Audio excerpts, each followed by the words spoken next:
Good day and welcome to Alena Media TV. We are broadcasting from Toronto, Canada. I am Elsa Abraham, and in this episode we are bringing you editorial.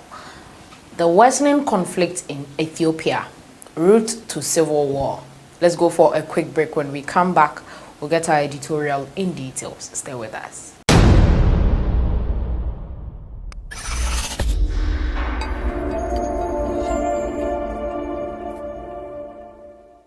Almost 9 years after the death of Meles Zenawi, arguably the most influential and charismatic politician in modern-day Ethiopia, his legacy still shapes the difference, political forces in the country today, and the conflict among them.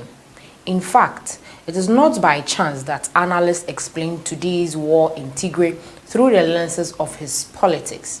Tigrayan by birth, thus hailing from northern region, bordering Eritrea and father of the ethno-federalism that dominated the country until recent times.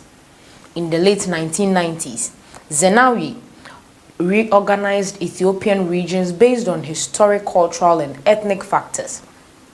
As he became prime minister in 1995, he sought to develop the country by complementing stricter divisions.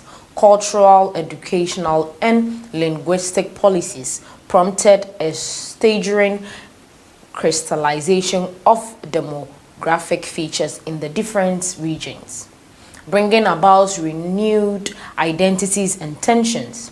After decades of developmental plans and economic transformation, not without violence or repression, the current government of Abiy Ahmed Ali paved the way towards a decisive turn of events. When he took office in 2018, his administration's birth was already noteworthy. After riots of hundreds of deaths ahead of general elections, Abiy Ahmed Ali was appointed prime minister, a member of the Oromo Democratic Party, the ODP. The Oromo being the largest ethnic group and yet one of the most marginalized, his alliance with the Amara Democratic Party, the ADP, another prevalent ethnic group, was set in place to ostracize the Tigray People's Liberation Front, the TPLF, which had been ruling the country for decades. Himself being issued from both Oromo and Amara cultures, the former was expecting a lot from his government, expectations that were bound to be left unmet. Ethiopia has witnessed a radical change of pace, strong liberalizations, the freeing of political prisoners of the now ruling ethnicities, new gender policies, media freedom, and most of all, the acceptance of the ruling of the Permanent Court of Arbitration vis-a-vis the Eritrean-Ethiopian War. These have all been saluted as progressive efforts by Western observers, the establishment of diplomatic relations with Eritrea, and Abiy Ahmed Ali the Nobel Peace Prize in 2019. However, it was precisely because of the goal to halt the everlasting ethnocentrism that the government was faced with exploding tensions, mainstreaming Oromo and Amara cultures beyond their regions and within Addis Ababa implied a strong marginalization of Tigray people and of other minorities, now harshly confined to their regions in the north of the country. Ethiopia's regions and provinces carcass barely. With the outbreak of the coronavirus pandemic, the government postponed the August 2020 general elections to May 2021. The exact dates remain vague. The vote was expected to be an important test for the numerous reforms that were brought by Abiy Ahmed Ali. As for many countries hit by the pandemic, a test for governmental practices that outrule more standard and democratic decision-making processes. It is very likely that the present government and parliament will remain in office until the end of the coronavirus pandemic. And both are largely accused of purposely stalling elections towards this purpose. The terms of the parliament were extended and discontent grew. Nonetheless, As it was rightly noted by global journalists, this irritation is more about ethnic bitterness than non-democratic practices.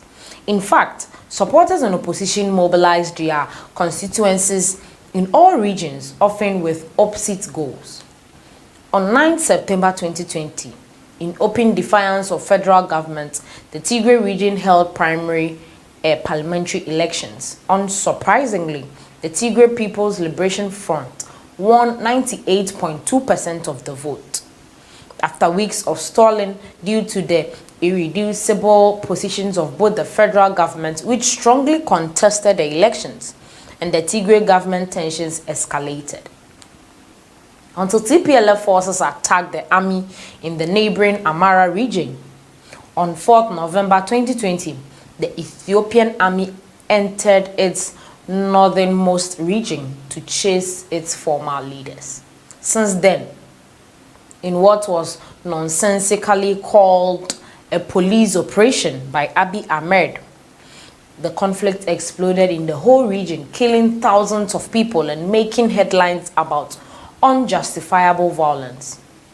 Reports account for the mobilization of the Amhara and the Oromo militia alongside the regular army, which dreadfully recalls ethnic conflict.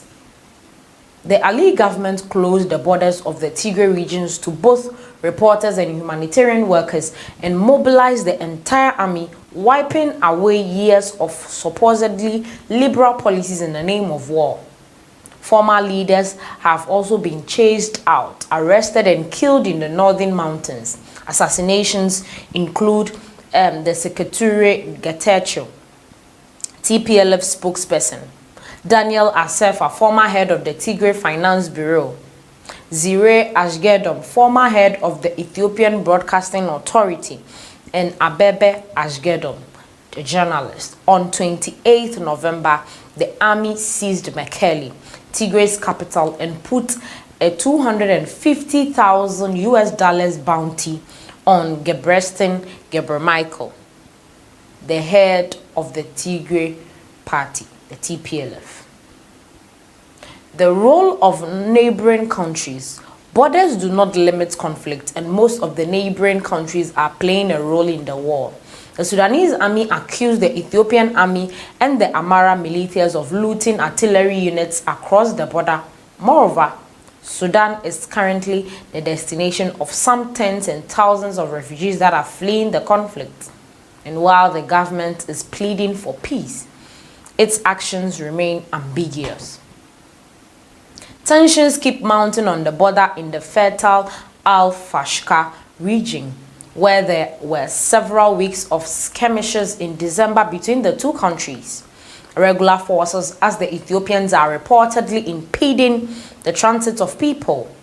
There have also been rumors that Somalia has been relocating soldiers to fight the war alongside the Ethiopian regular army in Tigray, supposedly fulfilling obligations under the three-way regional security arrangement with Eritrea and Ethiopia. However, the biggest and most worrisome role is being played by Eritrea. While the formal peace agreement of July 2018 was saluted as an act of goodwill, progress has been stagnating. Borders remain mostly closed for people and goods, and no telephone lines are set. There remains the strong suspicion that peace was not a real deal, rather a pact between autocrats. In this context, an overwhelming number of international reports claim that the Eritrean army was let in and accompanied by the refugee camps in Tigray, where soldiers look for political opponents to the Asmara region. In exchange for military help with Tigray's rebels, some argue that the Eritrean and the Ethiopian armies are fighting side by side in mountains in Tigray to chase other Tigrayans and Eritreans who had previously fled the regime. And while refugees and asylum seekers fled in horror, the Ethiopian government was diligent enough to take them back to the camps near the border. UN High Commissioner for Refugees, Filippo Grandi, stated that should these accounts be confirmed, these actions will constitute a major violation of international law Currently, nevertheless, the UNHCR and other UN agencies have not been granted access to the 4 refugee camps in Tigray, namely the Shemelba, the Hitsas, the Adi Harush, and the Mai Anyi. The latter, a UNHCR camp, was reportedly burnt to the ground. The Shemelba camp used to harbor almost 100,000 refugees, and according to a group of researchers, satellite images prove intentional attacks on the structures. The Ethiopian government forcibly denies the involvement of Eritreans in Tigray, a statement contradicted by the stance of an Ethiopian military commander who confirmed the presence of Eritrean security forces. Furthermore, according to the Associated Press, Eritrean soldiers have attended meetings in which humanitarian workers negotiated access to the camps with Ethiopian authorities. The active involvement of Eritrean fighters alongside regular troops have been confirmed by refugees who fled to Sudan and even by US diplomatic sources. A looming civil war and humanitarian catastrophe. Today, borders within and outside Ethiopia remain closed to journalists, and the only information sources on the conflict are governmental bulletins that only reports on targeted killings rather than the widespread violence. Thousands of people have died in the fighting, by most estimates, and the new humanitarian workers who have been permitted to enter Tigray region. Tigray reports human rights abuses, boundless sexual violence, looted refugee camps, devastated hospitals, and prodromes of starvation for millions of people. As reported by the UN and humanitarian NGOs, more than 2.5 million people are at risk of either starvation or malnutrition in Tigray, including in Mekelle, as the outbreak of the war in early November prevented harvesting. According to other sources, even the Oromo people fell victim to the federal army. Today in Addis Ababa, the Amara have occupied all relevant positions in the establishments and are said to be in the driving seat of the conflict. The ethnocentric politics in Ethiopia recall the Yugoslavia's violent dissolution. Tito managed to centralize power and to put ethnic disputes on mute. But once he was gone, these tensions exploded. The same can be said for Meles Zenawi, whose Tigrayan background was less important than the progress he made for the country. Nowadays, without this centralization, ethnic rivalries are surfacing again, with a dreadful scenario of ethnic cleansing on the horizon. This is where we end today's episode on editorial. Make sure you like, share, comment. Let us know your thoughts on this particular episode. Thanks for watching.